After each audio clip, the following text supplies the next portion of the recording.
Prabu Arjuna Sasrabahu, antara kekuatan, kebijakan, dan karma.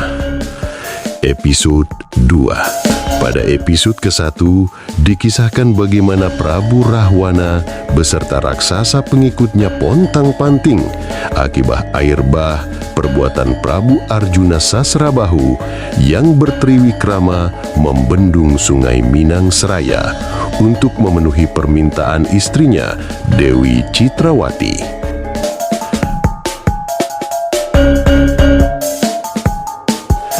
Kejadian tersebut menimbulkan kemarahan Rahwana. Ia segera menyuruh Detya Kalamarica, abdi kepercayaannya yang ahli dalam telik sandi, untuk melakukan penyelidikan. Dalam waktu singkat, Kalamarica telah kembali menghadap Rahwana melaporkan hasil penyelidikannya. Dilaporkan oleh Detya Kalamarica bahwa yang menyebabkan meluapnya aliran sungai dan menghancurkan pesanggrahan akibatnya adalah ulah Prabu Arjuna Sasrabahu, Raja Negara Maespati, yang tidur melintasi di muara sungai. Beliau sedang melakukan tiwikrama.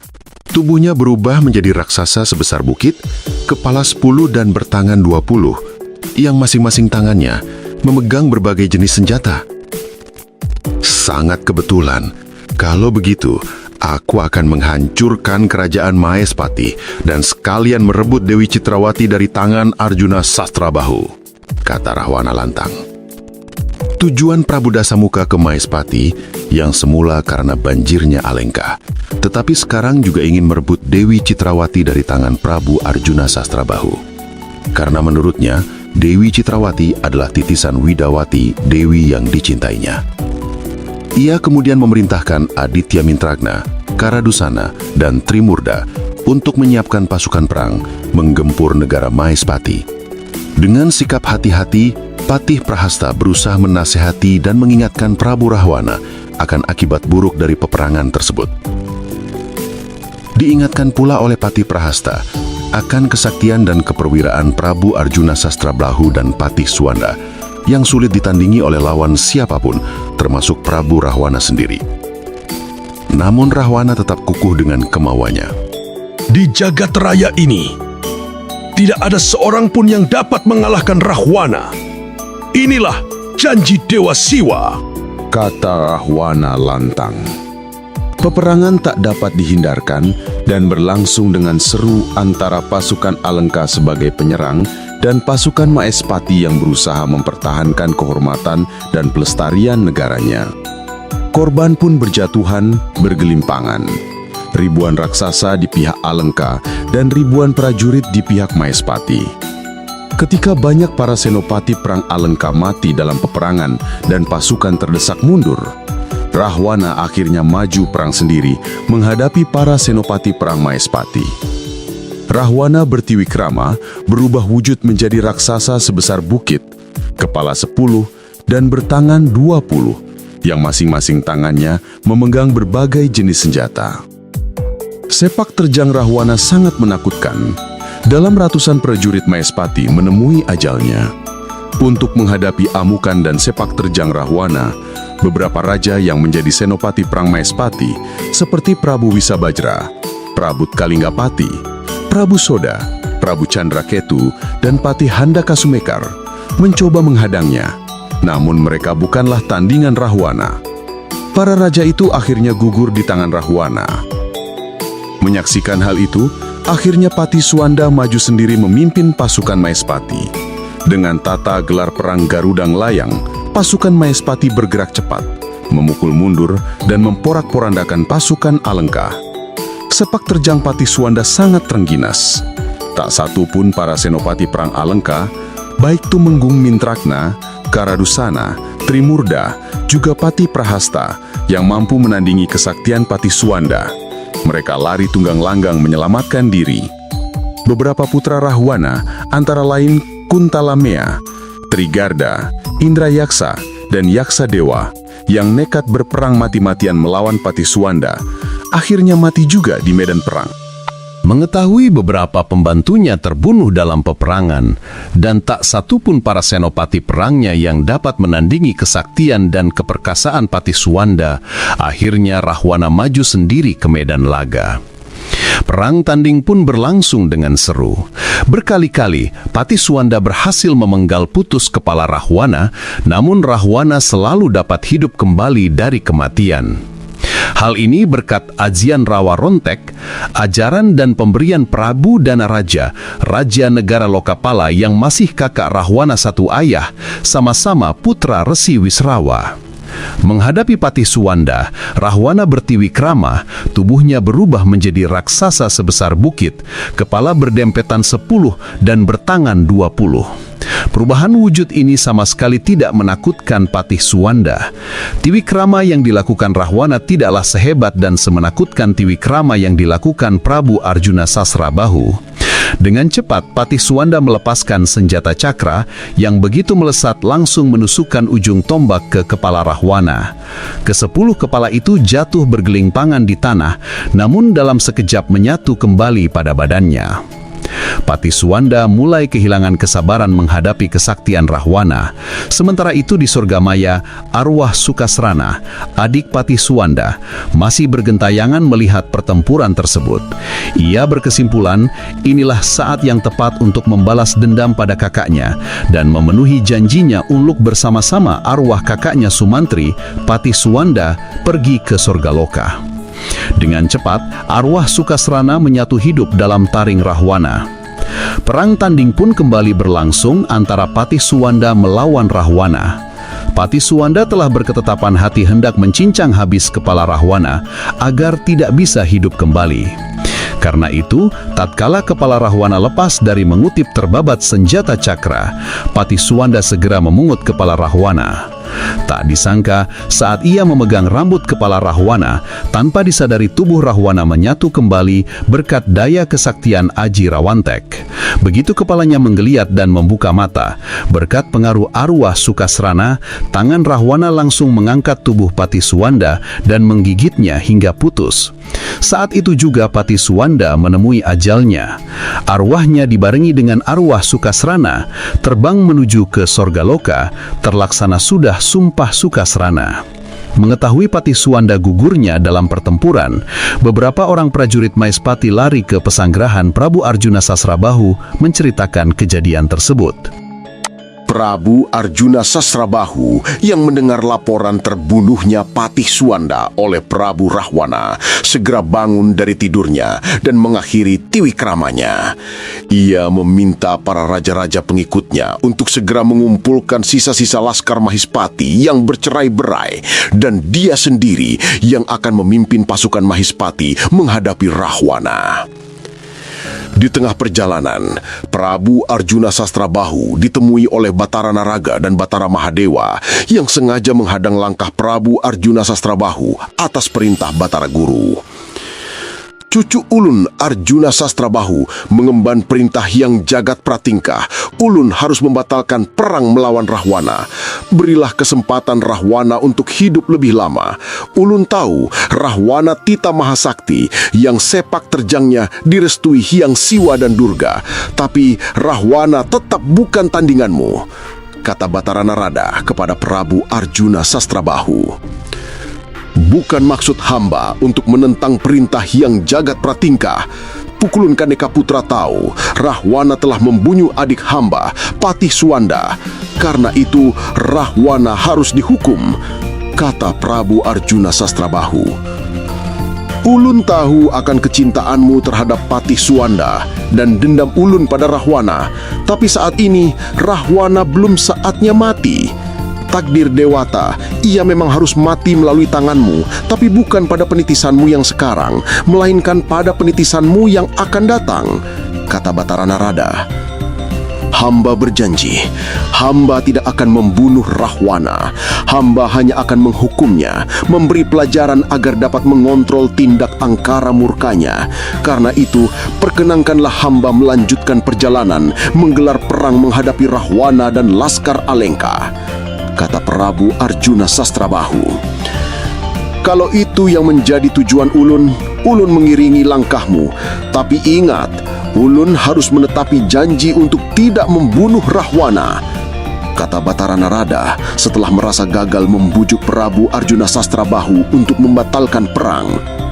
Perang tak bisa dihindarkan lagi antara prajurit Maespati melawan laskar raksasa negara Alengka. Pasukan Maespati di bawah pimpinan Prabu Arjuna Sasrabahu berhasil memukul mundur dan memporak-porandakan laskar raksasa Alengka. Tak terhitung jumlahnya, mungkin ribuan laskar Alengka mati di medan peperangan. Mengetahui pasukannya cerai-berai, akhirnya Rahwana sendiri yang maju perang menghadapi Prabu Arjuna Sasrabahu. Nasihat Patih Prahasta agar Rahwana menarik mundur semua pasukan dan menyatakan kalah ditolak mentah-mentah oleh Rahwana. Rahwana merasa yakin dengan Aji Rawontek yang dapat menolongnya luput dari kematian, ia akan dapat mengalahkan dan membunuh Prabu Arjuna Sasrabahu. Rahwana mengamuk, membabi buta.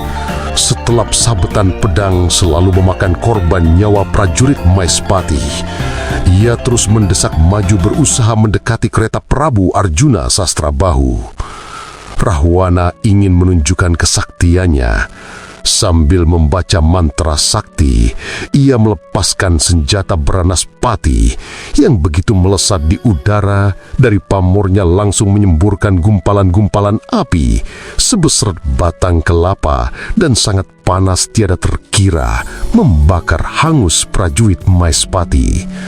Melihat hal itu, Prabu Arjuna Sasrabahu melepaskan senjata Bayusuta yang begitu melesat di udara menyemburkan angin besar dan kencang yang mengandung hawa dingin. Dengan suara mendesis, angin itu mematikan dan meniup habis gumpalan-gumpalan api Rahwana. Merasa kalah sakti dalam olah senjata, Rahwana kemudian bertriwikrama. Tubuhnya menjadi sebesar bukit, berkepala 10 dan bertangan 100, yang masing-masing tangannya memegang berbagai macam senjata tajam. Rahwana terbang bermaksud menerkam dan membinasakan lawannya.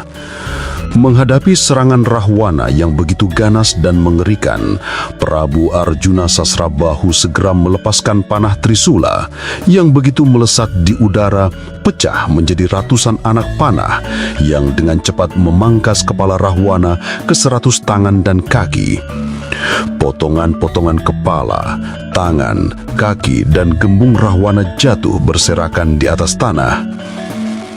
Namun berkat daya kesaktian Aji Rawarontek, begitu menyentuh tanah, potongan-potongan tubuh itu dengan cepatnya bergerak menyatu dan Rahwana pun hidup kembali.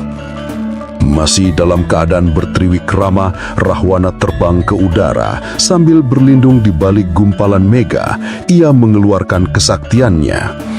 Dari seluruh anggota tubuhnya, termasuk lubang hidung dan telinga, keluar ribuan macam senjata seperti gada, limpung, pedang, tombak, dan anak panah yang meluncur cepat menyerang prajurit Maespati. Bersamaan itu pula, Rahwana mengeluarkan ajian guntur geni, di mana ketika ia berteriak, dari mulutnya keluar ribuan kilat menyambar dengan daya hangus yang luar biasa. Menyaksikan hal itu, Prabu Arjuna Sasrabahu tetap tenang. Ia segera melepaskan senjata Trisula yang begitu melesat di udara, memecah menjadi ratusan naga sebesar bukit yang langsung menelan habis semua senjata ciptaan Rahwana. Bersamaan dengan itu pula, Prabu Arjuna Sasrabahu melepaskan senjata Candrasa yang melesat tepat menghantam tubuh Rahwana.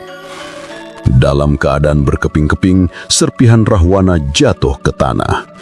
Peristiwa pun terulang kembali.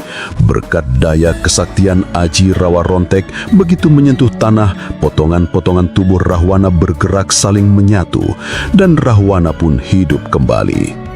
Menghadapi kejadian yang terus berulang, hilang kesabaran Prabu Arjuna Sasrabahu.